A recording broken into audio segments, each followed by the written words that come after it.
Hi, everybody. Once again, Hobby Memorial Library and CTC has another virtual event, and we're very excited. Today, we have our resident CTC astronomer, Warren Hart, that will be giving us some great information on stargazing without a telescope and the spring equinox, and he's got a lot of fun information. He is very interactive, and so he wants to ask us questions. So when he asks a question, you can go ahead and put it in the comments, and Lee will go ahead and translate that. Not translate it, but we'll give it over to Warren. Also, if you have questions throughout the event, Warren just wants you to go ahead and ask your questions away, and Lee will go ahead and ask them for you. As in all of our virtual events, if you had a professor ask you to watch this for extra credit, make sure that you go to the library's website, look for the events, click on the registration and register. Or if you want to go ahead and have attendance credit for the library scholarship, make sure you register for the event. So I am going to turn it over to Warren, and he's going to go ahead and take it away from here. Okay, Warren. All right, thank you very much. Well, it's a pleasure to be here with you. And what I intend to give you an overview of what the different events are going to be happening for this month of March. Now, we've already gone through 3 days, and we're now on the 4th day.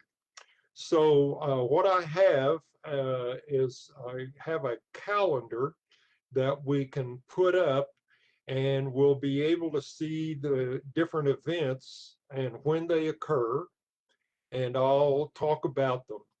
And as Ms. Oser mentioned, at any time, if you have a question or you have a comment, or if you agree or disagree, either way, doesn't matter.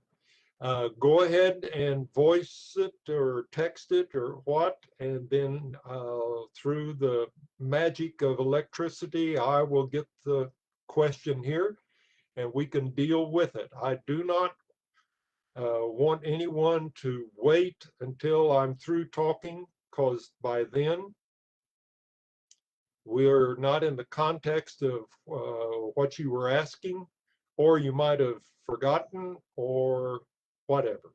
Anyway, so let's bring up our first slide, not the blank one, of course, but the one with the calendar on it. Now, you can see here, this is the calendar, a very simple one. I did not put on there all the other things that are happening, of course, in the sky. But this is what we have. Today is Thursday. It is the 4th of March. So in spite of something happened Monday, we'll get back to it, but I want to start right here with the Thursday event. So let's go to the next slide and we'll highlight that there. This is just a paragraph up there talking about when I put on here, and you're going to see there are 7 specific constellations that I'm going to talk about for this month. And whatever date that they are listed, that is the beginning of their best night for the viewing. And so, for instance, as we look, here is Thursday, and you see that there are 2 constellations that are mentioned. First is Leo Minor, that's the lion cub, and I forget the name of the cub in the movie, but somebody will remember that. And then the other one is Hydra, and that's the female water snake. And so that's what we'll start talking about. So let's go to the next slide. There they are. Go ahead to the next one, and it's going to indicate we're going to talk about Leo Minor. So let's go to that next slide now. Each constellation, by the way, if anyone in the group plays the piano and you know how many keys there are on a standard piano, if you want to call that number in, it will have a significance as far as that number with what we're talking about here. This is Leo Minor. Now, each constellation page that I put together, like this one, has two sides to it. Every constellation has two pages. Some may have three and even four. And there's a lot of things depending on. The white or the lighter area that's in the middle of the page is the designated, if you will, area in the sky that the professional astronomers talked about and agreed upon back in 1930. Up until that time, the constellations, there were, how big were they? How small were they? When did they end or what? It was all subjective. So it would depend on which astronomer you talked to was, well, how big is Leo Minor? Oh, we got an answer there. 88 keys on a piano keyboard. That is correct. So as a memory device, a mnemonic device, there are 88 constellations in the entire sky. So that'll help you in, well, how many are there? Very good. So anyway, the astronomers got together and in a sense, they surveyed and laid out the boundaries for each of the constellations. And that's what this white area is. Also, what I do is I number different stars and different things that is in that area in the sky to give you an idea of what it is you would be looking at. Think if you were at home or if you're at school or wherever, and you look out a window, a relatively, we'll say a smaller window, not a whole wall window. So how far can you see? Well, as far as you're able to view anything. So you are looking through a depth of what's in that area of that window that you can look through. And that's the same thing when we are trying to visualize here these areas in the sky. And so think of it that this is a window pane that we would look through for anything that comes into that window pane for Leo Minor, and we would label it something that's relative to Leo Minor. So that's the way we try to bring it from a 2-dimension to a 3-dimension object there. It's a long, long, long tube. And depending on what is out there, something may be that in that area that's 13 to 15 billion light years away from us. Anyway, here are the numbers.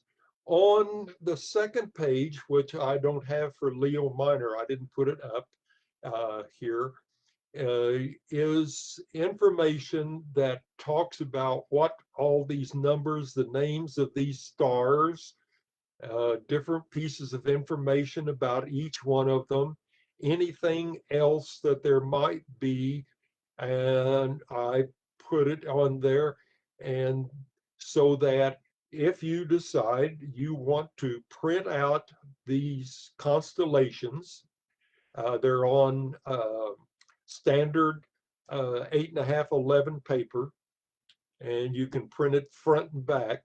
So if you take the paper out with you for your night viewing, then you would have this for a reference, and you could turn the page over, and you've identified a star, and you can get a little bit of information about it. But what I also wanted to say is we have that Leo Minor. Let's go to the next slide. And we have Hydra. Now, before we go, I want to emphasize here, and up in that paragraph, and you can have the opportunity to read that as we go along. The date for Leo Minor and Hydra on the 4th of March, Thursday, your viewing would start this evening after or at or after sunset. And then as time goes on through the night, both Leo Minor and Hydra would be rising in the sky. And the date that I picked for this is so that at your midnight, the true midnight, not on your watch, but the true midnight, halfway between sunset and sunrise of Friday morning, that both of these constellations, their main part, their center part, would be the highest that they would rise up in the southern sky. And that's why I pick these dates here. So they start on the evening of the day that's listed, goes through the night, and of course at midnight we change to the next day. And so it's from sunset Thursday to sunrise Friday morning. Let's take a look at Hydra. That's the next slide. Hydra, as you can see up at the top up there, I also just put a little thing that it is the 71st of the 88 constellations of being the brightest. So it's not real bright, but notice in red, it is the largest of all of the constellations. Now, if you are keen-eyed here, you're going to read that and you say, "No, wait a minute, Warren. You said there's 88 constellations, but you're talking about 89 different separate areas, spherical areas in the sky." Yes, that's true, because there is one constellation that is split up into two separate sections. And so there are only 88 constellations in the sky, but there are 89 different, if you want to call them, segments in the sky. And that's why I said the 89 spherical areas in the sky. Now, if you are planning to watch Hydra, you notice you're going to be out there a long time, because it starts and it just keeps going and going and going. Another thing about Hydra, and what I have on the second page of each one of them, it's a listing of the constellations that border that the specific constellation.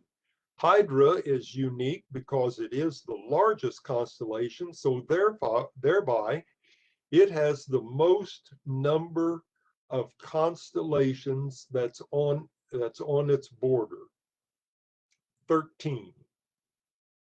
And so there would be, if you started counting and around there, you would see eventually there will be 13 different constellations. And also, you notice in the right-hand section of the constellation, there's a yellow circle with a crosshair on it, and that is significant. That is talking about uh, a cluster of stars. And so that would be on the second page of Hydra, which I did not put here today, on here to save time. Now, this is also what we would use in when we go outside for we would call a star party or a night sky tour or whatever. Would try to let everybody get a copy of each of the constellations, and then would go out and look up in the sky and identify one of the constellations and what can you tell about it, and get some information so that the main thing I go by is my email is the Naked Eye Astronomer, without using a telescope or binoculars. I just like to have people come out and we'll just look up in the sky. I'll use my laser. It's a powerful laser, so I can point things out. And I want everybody to begin learning portions of the sky so that I do not want you to feel intimidated by it. Just start like I did, and everybody who's ever done this, you start with at least one constellation and then you keep going from there on. And that's what I would encourage you to do. So tonight, if you can go ahead and print these out and be ready and go out and see if you can find both Leo Minor and also a part of Hydra as she slithers across the sky. Let's go to the next slide, if you would, please. Now, you notice here, this is now we're going to talk about the moon. And we call these phases of the moon, which is not really technically correct, because what we're talking about is a beginning segment of the moon, what is happening to it. What we can say is at 7:30 tomorrow evening, then the third or the last quarter of the moon will be visible, or you would see the moon, and that's what you would see. You would see it. It look the moon would look like it's one half is illuminated, and the other half is dark, relatively dark. Now, notice this is the time is at 7:30 p.m., but you're not going to see it at that time because it's going to be below the horizon.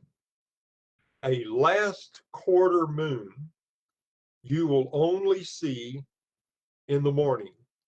So when you get up in the morning and you're walking out to go get the paper or go to school, go to work or whatever, if you see in the morning the moon, it is what we call, another term about it, it is a waning moon, W-A-N-I-N-G. So what does a waning moon, what does that word mean? It's an old English term, and we use it quite often. Let's see if someone can come up with that. So let's take a look. Let's go to the next slide while we're dealing with this.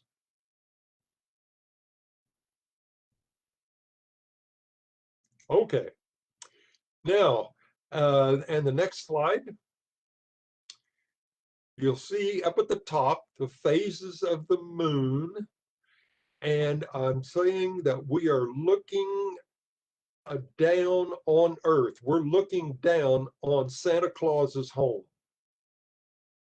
All right, it'll be right there in the very top middle of Earth.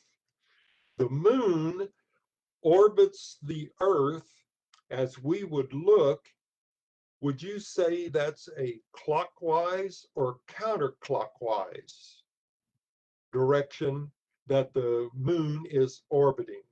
And what did the virtual librarian say? I didn't read that. Was that?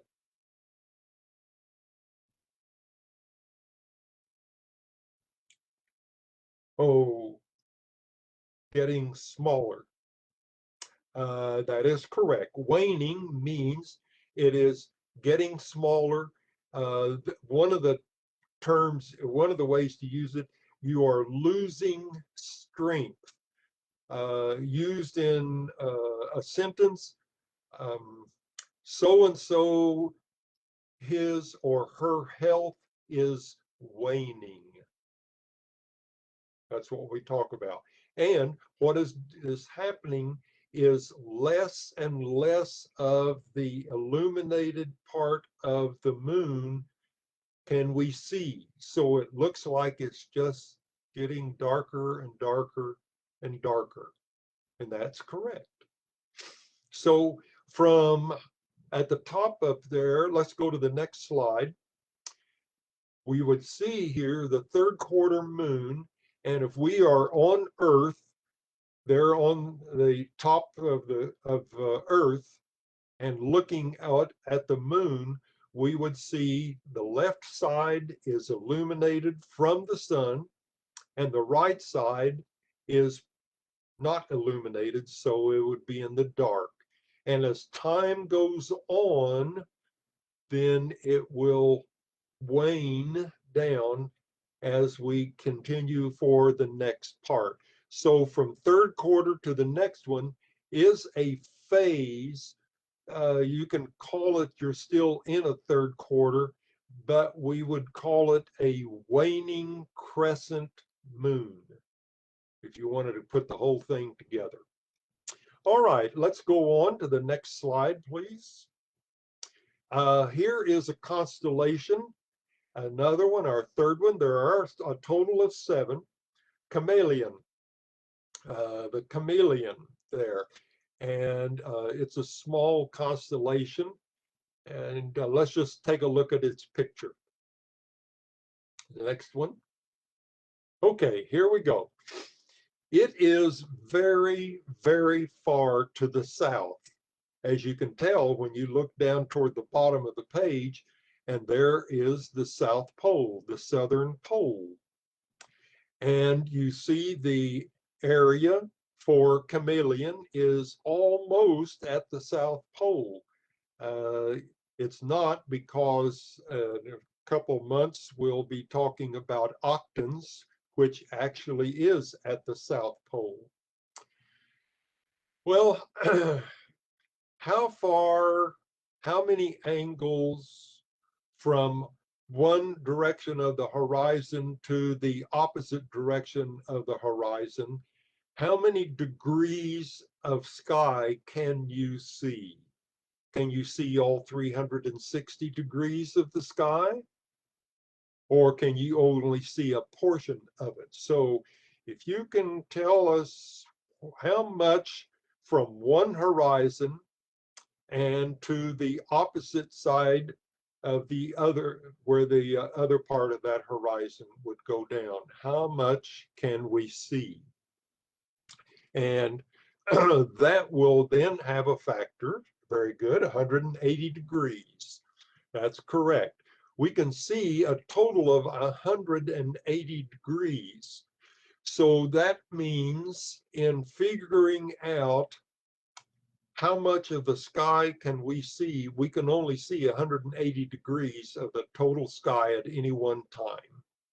And if we're looking toward the south, we will have at our southern horizon, which would be down toward the bottom here, we can only see down so far of the rest of the sky, and there's a portion that if you stay here at the planetarium and Colleen area and all right here, you will never see that part of the sky unless you travel and go south. Then you can. Look up at the top on the chart. You see something there, a brown there. It says CTC Planetarium's Southern Horizon. And I put that, and I have a dashed line.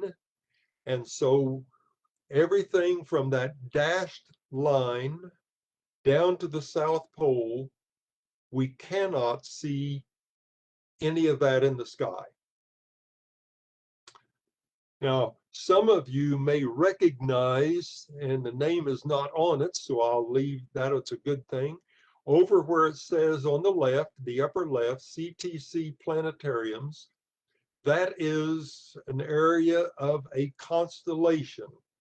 Look at it and see if you can think of what the name of that constellation might be.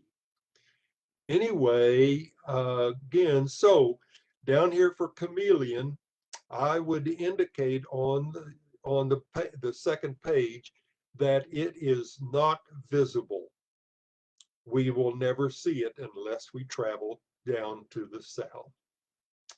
Okay. Now let's go ahead to our next one.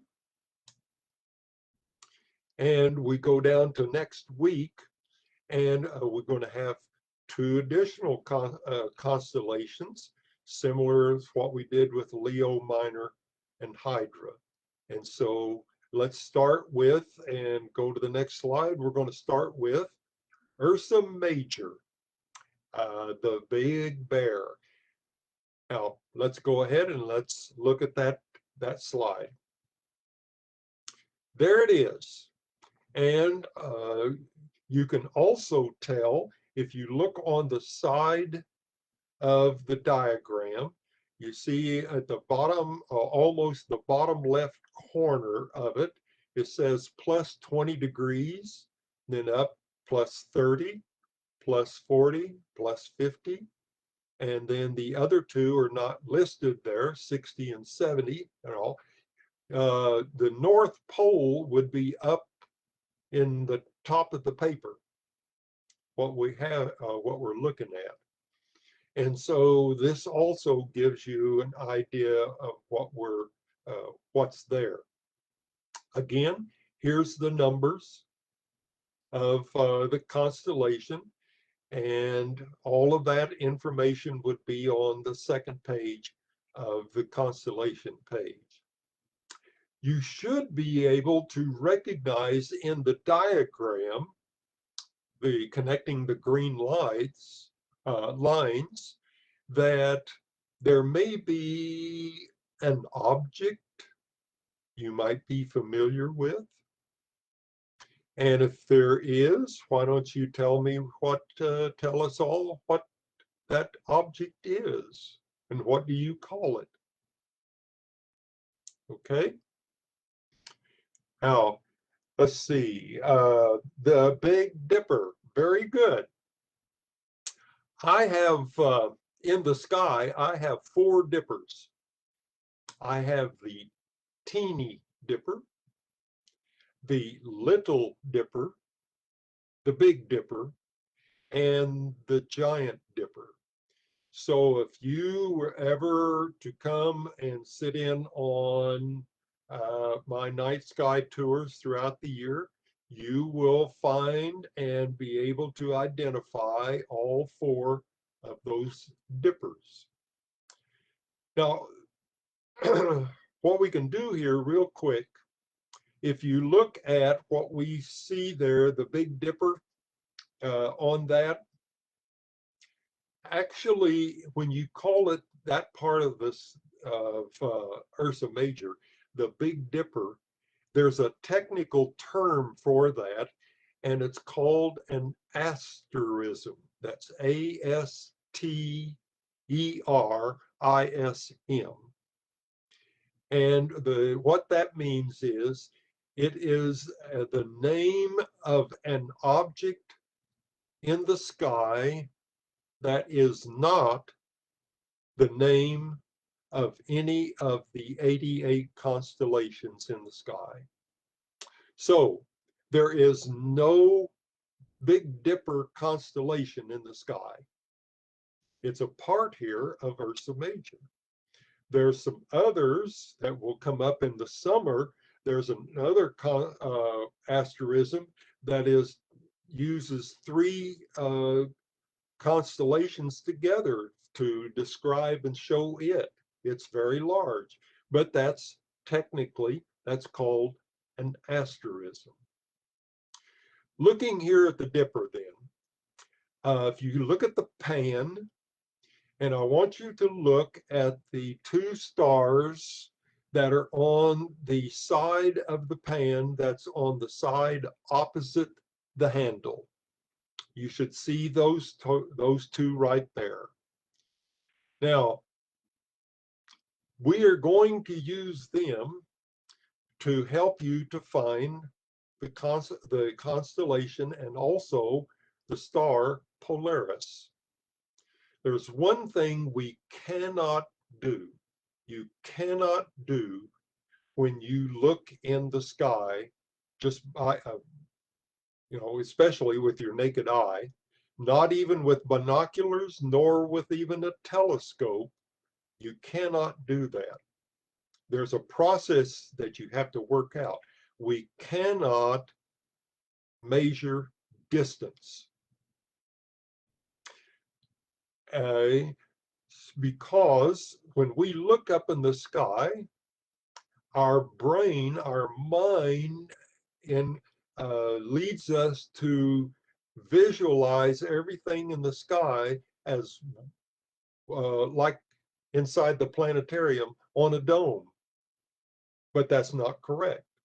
Remember, we're looking through a long tube into thousands, millions, and billions of light years away. But we see it, and all we can perceive is that must be 2 dimensions up there, but it's actually 3. But we can do one other thing. We can always measure angles. So if you would hold either hand out in front of you at arm's length, your predominant hand that you use at arm's length, your little pinky, if you stick it up at arm's length, will give you an angle of looking in the sky of about 1 degree. Now, if you take and hold your thumb up, you are about 2 degrees across your thumb.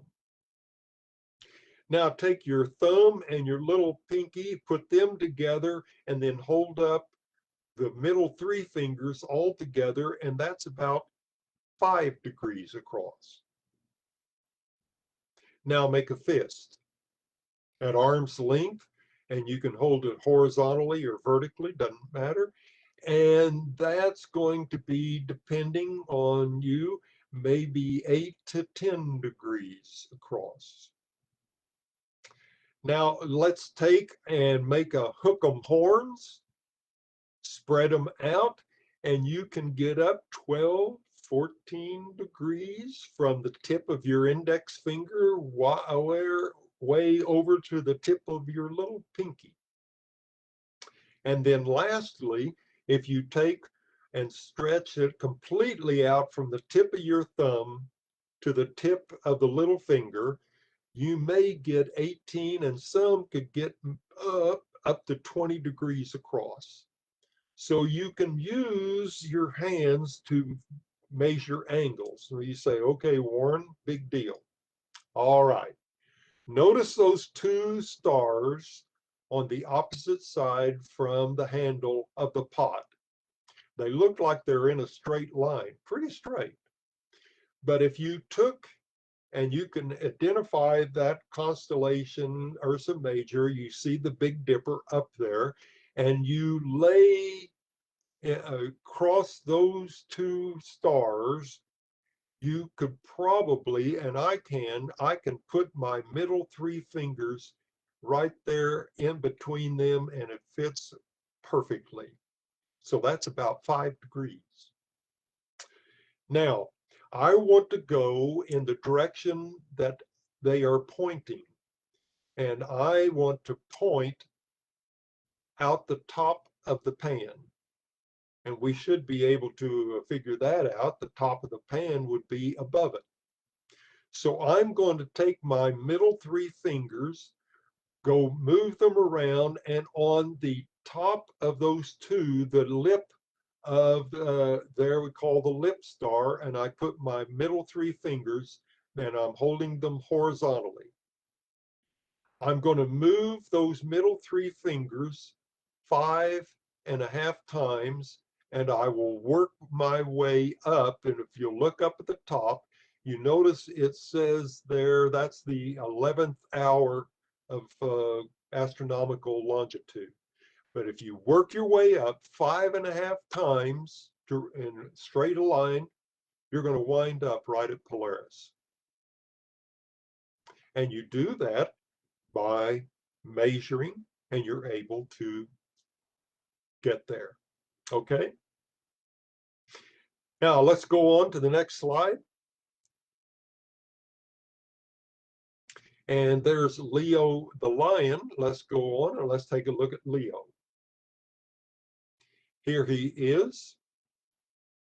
And I've been talking about different things about the constellation on the calendar. Some of you may have picked that up.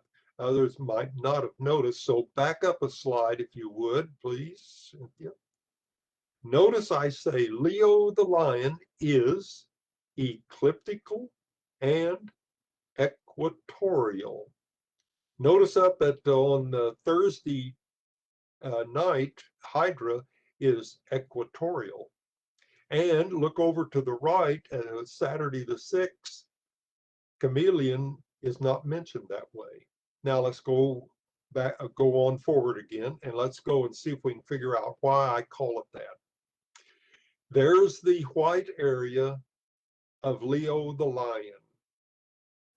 If I say it is an equatorial constellation, what word comes to your mind?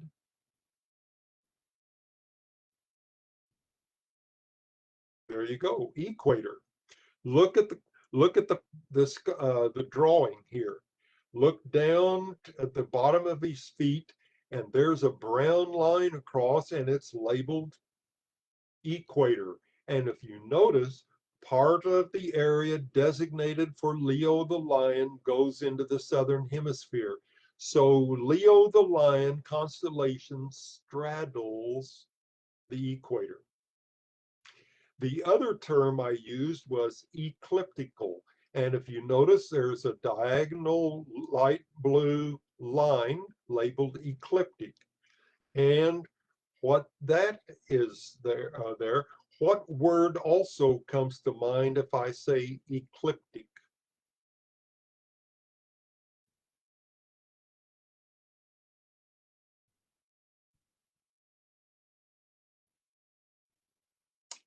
Eclipse, very good, eclipse. So this is the path, the ecliptical is the path of the sun through the sky throughout the year. And also in the same relative plane along that path, the moon and the planets also travel along there too. So you don't look down to the South Pole to find the sun or the moon or the planets. You're going to see them along that line. The line, ecliptical line, is the sun for the sun, and the ecliptic band, which would be wider, would be for the moon and for the planets. And so Leo the lion is both an equatorial and an ecliptical constellation. Little tidbit that's on the other page. Look up there, and up above the end of his tail, you see a red arrow, a little bitty dot, and something called Icarus. Who knows their Greek mythology?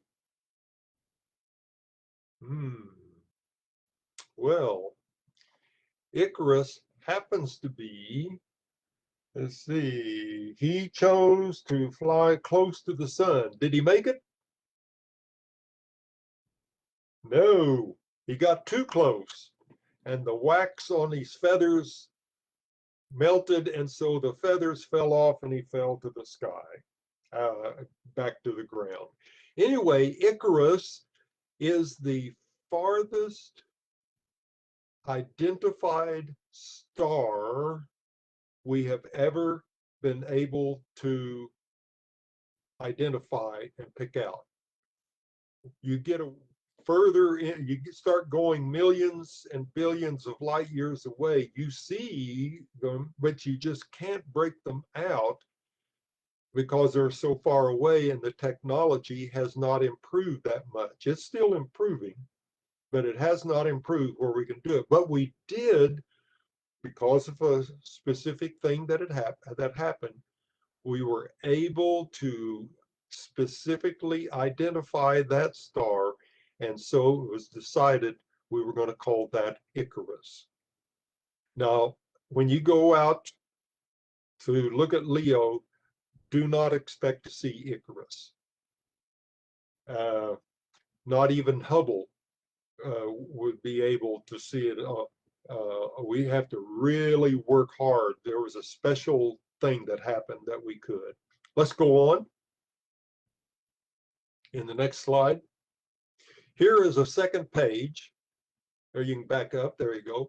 That's a typical second page. And there's all the different stars that are numbered. And then there's the, as you see, as I scroll, you would scroll down and look, there's the asterisms that are related to Leo the lion. There's the names of the bordering constellations. There's interesting information. And also it tells you if you want to see all of Leo the lion, you must be on Earth at or between those two latitudes. Otherwise, you will either see a part of it or not even see it at all.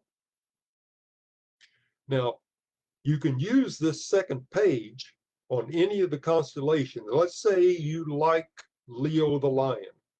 Notice you turn it over and there's the bordering constellations.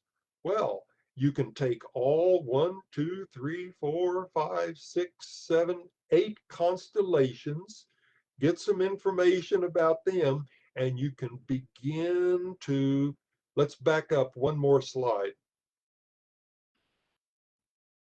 Begin, as you notice, there's those constellations. Learn what is next to Leo the lion. And so you are learning more of the sky. There we go. All right, let's click forward 2 times and the next one. Now we're going to have a new moon. Let's go ahead. We'll speed it up here a little bit. We went from a 3rd quarter moon up there. Now we're at a new moon.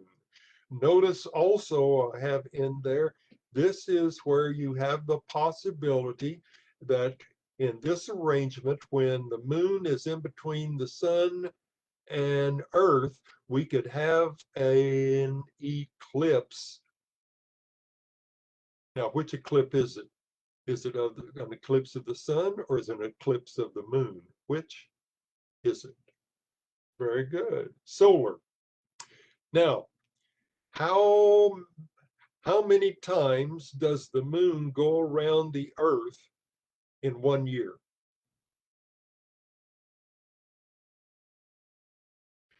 Okay, on average, it is 12. Sometimes we can make it to a 13 there.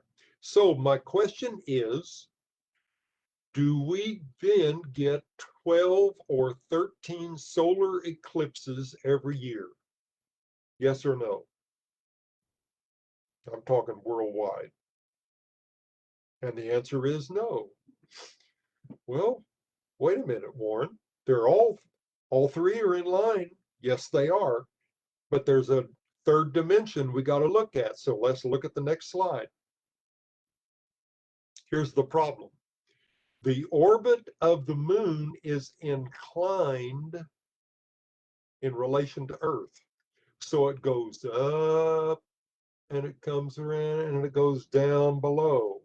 So it may be in line with the sun, but the moon is above, and so its shadow does not touch Earth. No solar eclipse. Next slide. Or it may be below. Same thing. What we have to have is, next slide, all three directly in line and on the same plane. And then the shadow of the moon touches Earth, and that part of Earth gets a solar eclipse. Now, I want all of you to stay healthy, because on Monday, April the 8th, 2024, in 3 years from now, we will experience here, right here, as they say, we're going to experience a total solar eclipse of a little over 4.5 minutes. The maximum you can have is 7 minutes plus. So we're doing pretty good. Now, it's gonna happen, and this is the first time we're gonna have a total solar eclipse that crosses right here in over 500 years. So I want you to pray that on Monday, April the 8th, 2024, let's have clear skies, because there is no do-over. Okay, you either get it or you don't. So plan ahead. Okay, let's go on. Now I'll speed it up. Okay, here we go on the second Sunday of March. We have our spring forward. You notice I wrote down there, we're going to spring forward 1 hour, and it's called, most people call it daylight saving time, but actually it's technically, it's an energy saving time. And another thing, if you vote, or your parents vote, or whichever, have them to contact your representative and senator for the state of Texas. They're in session now. And in November, they have promised years in the past, but they haven't done it. But they have promised that they would bring up a ballot, a resolution or whatever, that the people in Texas on the ballot could indicate, do you want to continue daylight saving time, standard time, or do you want to stop it and stay on one and leave it alone? I want to stop it and I want to leave it alone. I want to stay with standard time, but everybody has their own opinion. So anyway, and let's look at the drawing. Next page, next slide. There you go. Pull it down, 2 o'clock in the morning. 1 year I did. I just wanted to watch on my cell phone. I watched it and it came up at right at 2 o'clock. Clink, it clicked right to 3. How about that? All right, let's go on. Now we have, what is an apogee moon? Almost sounds like an apple or something. I don't know. Let's go on. Apogee moon. Next slide. I mentioned that the moon orbits the Earth. However, it is a circle, but it's not a constant radius circle. it is what we call an ellipse. So there is a time when apogee, when the moon is the farthest from Earth in that one orbit time period. And when it is farthest from the Earth at that time period, would you think that the visual moon, if you looked at it there, would it look larger or smaller than normal? It's going to be smaller. Sure. Very good. It's farther away from us. And in fact, we could have a solar eclipse with an apogee moon.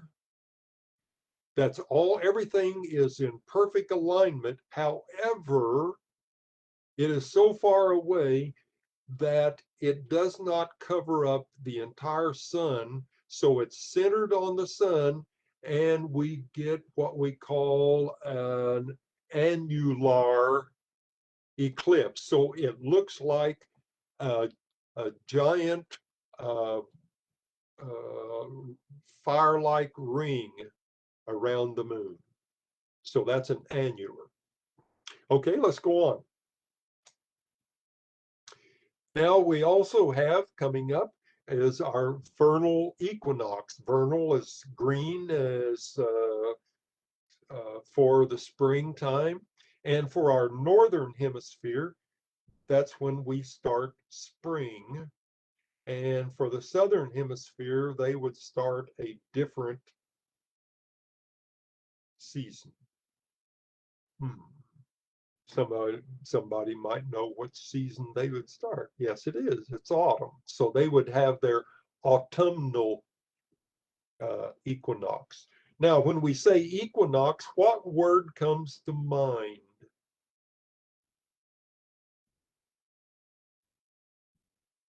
Equal day, equal night. And you're correct. The equinox is made up of a combination of two Latin words, equus, which means equal, and nox is night, equal night. And so let's look at the picture. Next slide. And go ahead. Here we go. The sun is directly overhead at the equator. So at the both North Pole and the South Pole, the North Pole is then, as if you will, it's starting its nighttime, and the South Pole is starting its illuminated total illumination. It's summertime there. How many sunrises and sunsets in 1 year are there at either pole? How many at the North Pole? How many at the South Pole? Let's go on. Next slide. And here's another constellation. Quickly, we'll go on through. Here's Crater of the Cup. Go ahead to it. There it is. It's a small one there. And if you notice the base of the cup to the lower left, or pardon me, lower right of it, there is Hydra. And it rests, Crater and Corvus the Crow, which is there to the left, both rest on the back of Hydra, the female water snake. Let's go on to the next slide. Now we're going to have a first quarter moon, and let's see what a first quarter moon is. Go ahead to the next slide. When we went from the new moon, let's see, what do you say? The poles will have, it faded out, will have how many?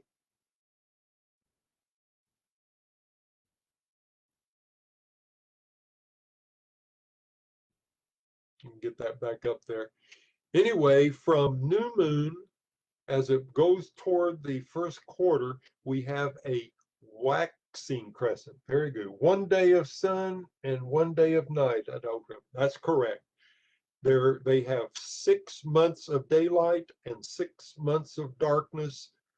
So if somebody was going to come to your house at the North Pole and said you wanted to take your daughter out on a date, don't let them stay overnight, because that's 6 months. Okay, so we have from the new moon and we come around to the first quarter, we would have a waxing crescent moon. There's your kind of phase until we come up, and then we have the first quarter, and that's a precise time and point in space. Next slide. Now, I do the last Saturday of the month at 5 p.m. for about an hour, hour and a half. I talk about the next month's activities and the constellations. You're welcome to come. I don't know how much it costs. I'd never deal with that, so I would not have any idea. And during that time, I mention a lot more information that we don't have time for right now. So next slide. In April, I'll be talking about these constellations here. Canis Venatici, the hunting dog Centaurus. It's far enough south, we can only see a partial view, the top 29 degrees of it. And then Coma Berenices, she was the daughter of the Pharaoh of Egypt. I believe it was a Pharaoh. Corvus the Crow I mentioned, Crux, the cross, Musca the fly, and Virgo, the maiden or the virgin. Okay, go ahead. We're coming to the last. We're going to have the full moon. Let's go and let's see it. Full moon, we come around. Now we have our lineup again, sun, earth, moon. And we would have, what kind of eclipse could we have now? Lunar, right. Same thing. Will we have 12 or 13 lunar eclipses throughout the year? Next slide. No, you're correct.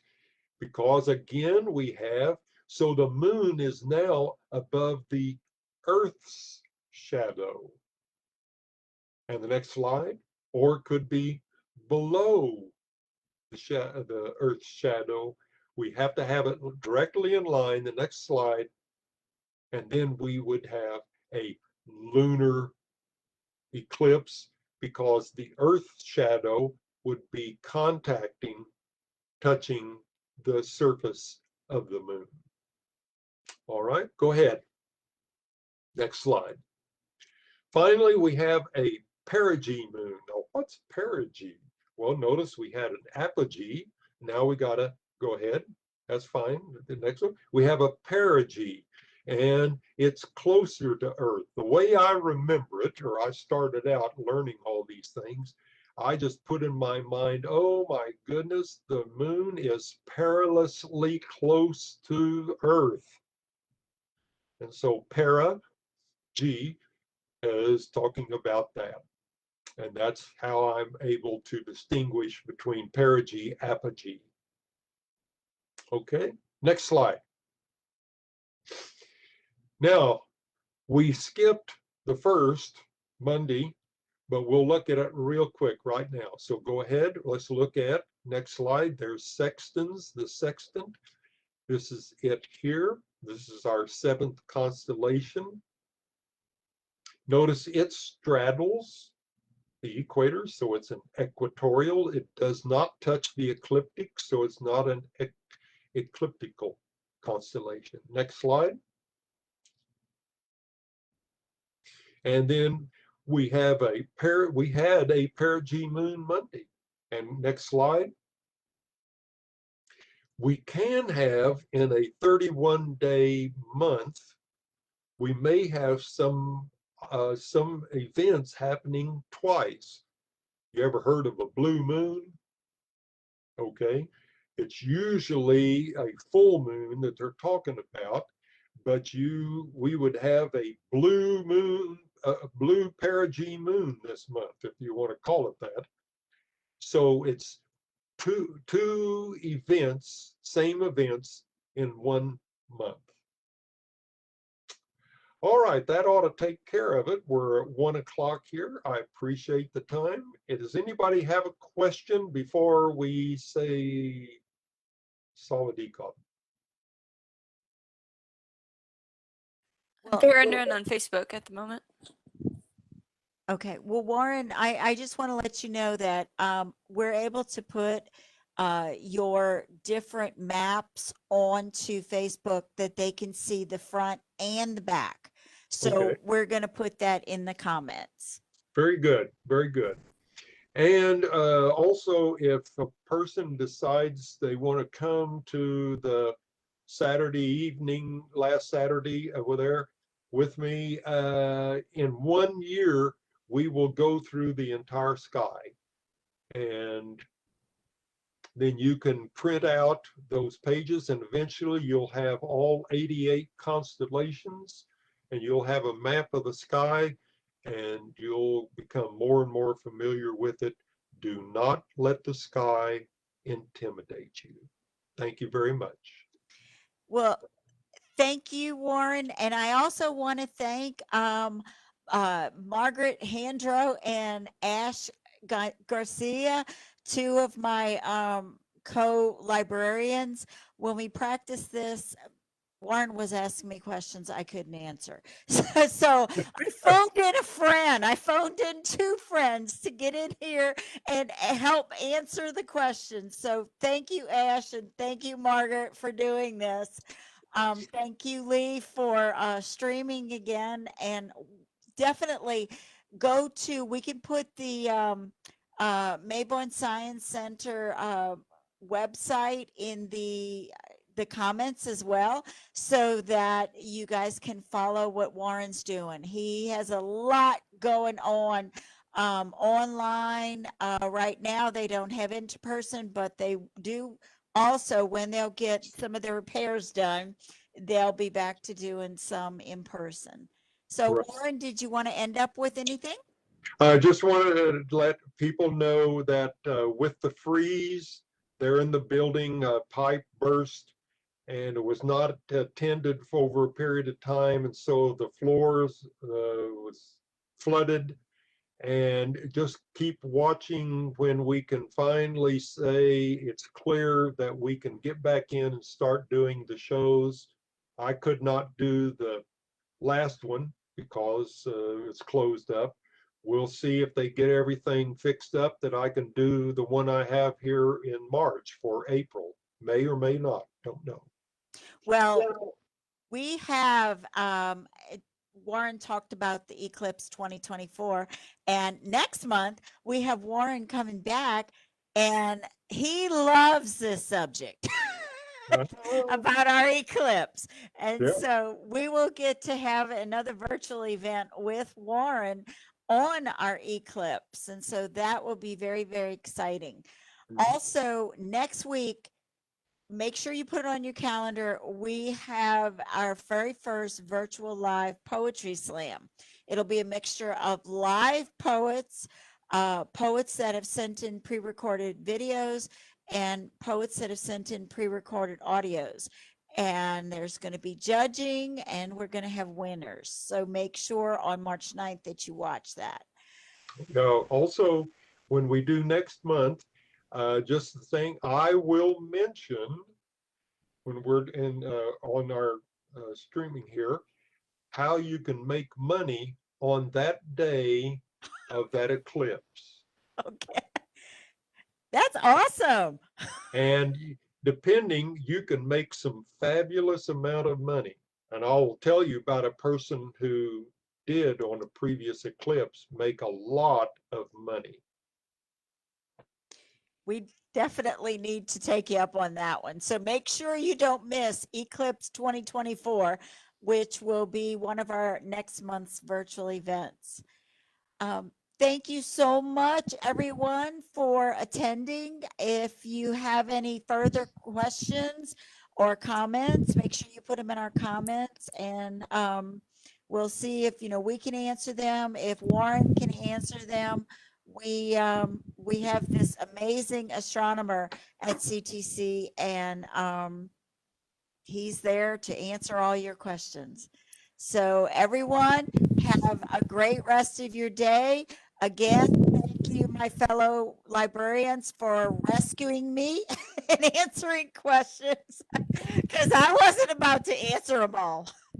We actually had a late minute question. Would you like to answer it still? I know we're a little over time, but What is it? it says, do astronomers use an apogee eclipse to study events on the sun? They can. It helps some. It does not cut enough out like a real total solar eclipse would do, because then you'll see the corona, but you can still get some information with the Apogee Moon there. Eventually, of course, not in our lifetime, the moon is slowly moving away from Earth.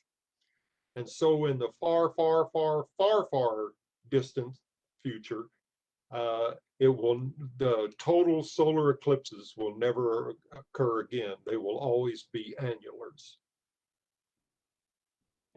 But don't worry about it. It's not for a few million years. Warren, I do have one other question. Do you do Sure. your night skies in Belton? Is that where you gather? Is that a in-person thing that y'all do? No, what now?